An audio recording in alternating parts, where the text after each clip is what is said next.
Dwight Howard being sued by a guy. The guy says, he touched me intimately against my wishes. Dwight says, well, isn't that what we agreed to?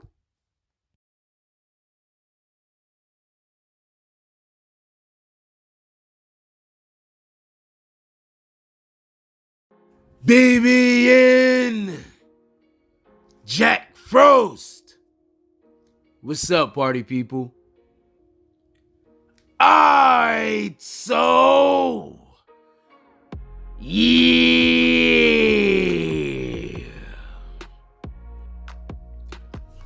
So apparently, there's this dude named Harper.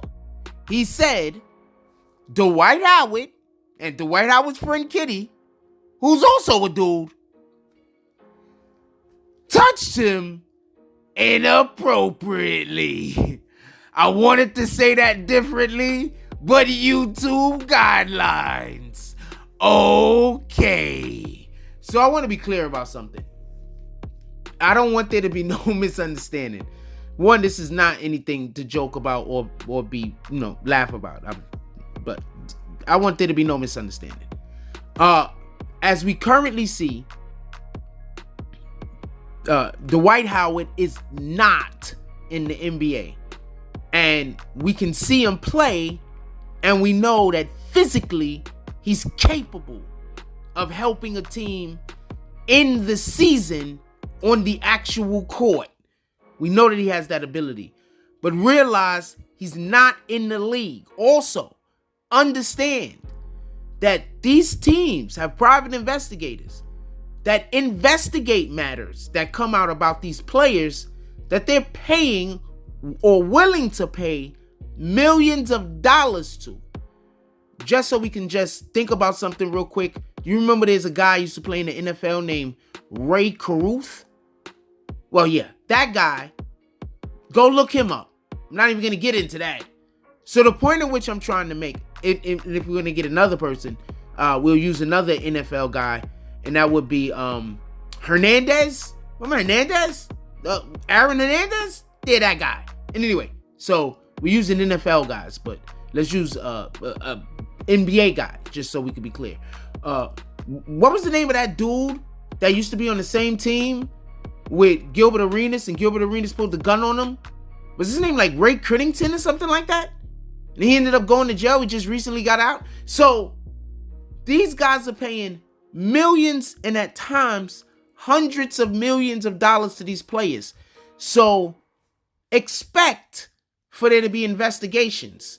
So the fact that some of these guys are not in the NBA anymore, understand that there might be reasons that go past their ability to actually perform.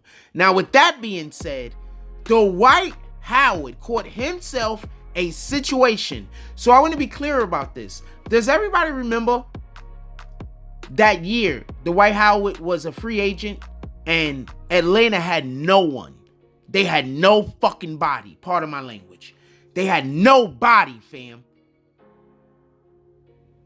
They had no one. Like, if you were trying to get a ring, that's not where you go. And he signed with them as a free agent? Anybody else remembers that? And everybody was like, why in the hell would he sign to Atlanta? Like, isn't he trying to get a ring? He's still in the prime of his career, right? His skill, he's still in the prime. Why would he do that? Anyway, goes to find out, one of his pastimes was meeting up with men. So there's this dude named Harper. He hits him up on the DM. He hits Howard up on the DM. They start DMing back and forth to one another. There's some, photos sent.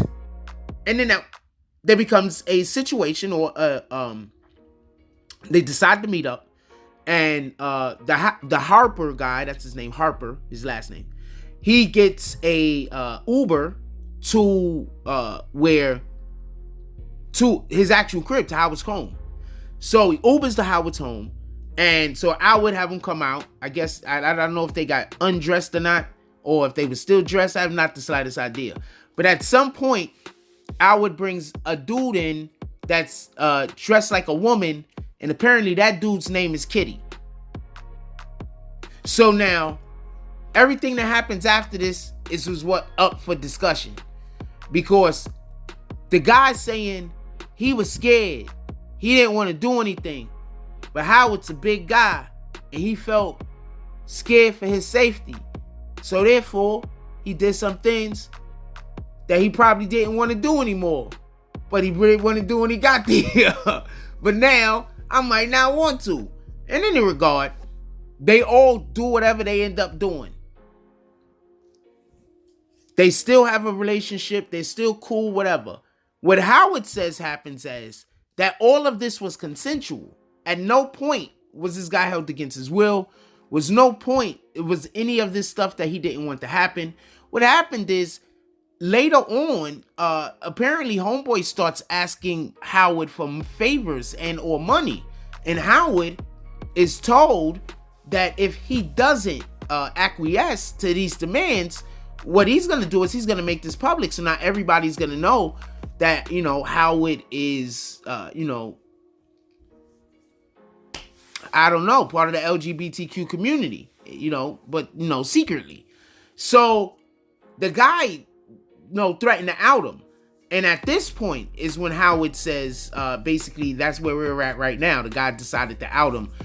There's a law apparently that makes it so that you have like up to 2 years to file a civil matter in this particular case for some strange reason. I gotta re-look that up. I'm sorry, I don't got it right in front of me. But what the article, one of the articles I read on this, because a lot of this is, some of this is from articles, some of this is just from what I already know about the situation. Because for what everybody don't know is this is not new. This isn't from thin air.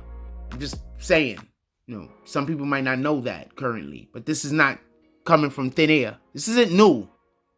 Anyway, so apparently Howard is saying that everything was consensual, and since Howard won't acquiesce to some of his demands, won't give in to some of his demands, the guy is gonna now try to ruin his career and ruin his reputation. So, people do things like that. I have not the slightest idea if that is the case here.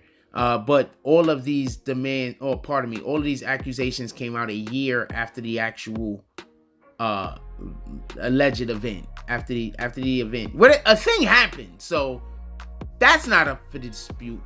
They all agree a thing happened. So apparently, this thing happened, and yeah, that's not up for dispute. But a year after this thing happened is when he decided to make these claims. Howard's saying it's fake. These are reasons why an owner might not want to sign you. Not because, your proclivities, but because even if you're straight, accusations like this isn't something that any team wants to deal with. No organization is gonna want to deal with this. You understand? Like, even if it's all straight, even if it was women, fam, even if it was like the WNBA and some dude was like, she took advantage of me. Her two friends came in there. There were vaginas everywhere. They were bigger than me. Look at me. I'm 5'1". Those ladies is 6'2", and the other one is 7 foot. I couldn't get out.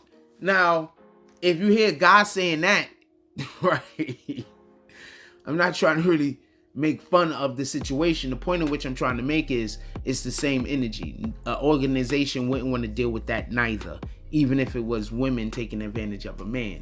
That's just not something that they will want to deal with. That's the point in which I'm trying to make. I'm not trying to make light of the particular situation, if that man was taken advantage of, or if this is just a play to get to some money. I mean, I haven't gotten the slightest idea, but I do know, and we all know this, it made no sense when Dwight Howard signed to the Atlanta Hawks, basketball-wise. Like, comment, subscribe. Join the notification gang. Hashtag Bronx Bombers. Let's get it. I love y'all. Take care of each other. Hug the kids for me. I haven't forgotten about you. And that's all I got on this one. I'm out. Yo fam, the art of deglassing. You know I'm back with another video, family. Alright, sorry I've been gone for a brief little moment, you know, just taking care of things, but I'm back now and I'm giving y'all the finished version of the Popeye that I started. As you can see, hasn't been laminated yet, but the painting process is actually done, as you can see. So with that being said, do me a solid, hit that like button for me, leave your comments down in the comment section, hit the notification bell, and subscribe to my channel, The Art of Deglassing. Just like that, I'm gonna start on the next project, which is this guy right here, my original Drunken Bear. So yeah, with that being said, I'm gonna catch y'all in the next video, family. Peace.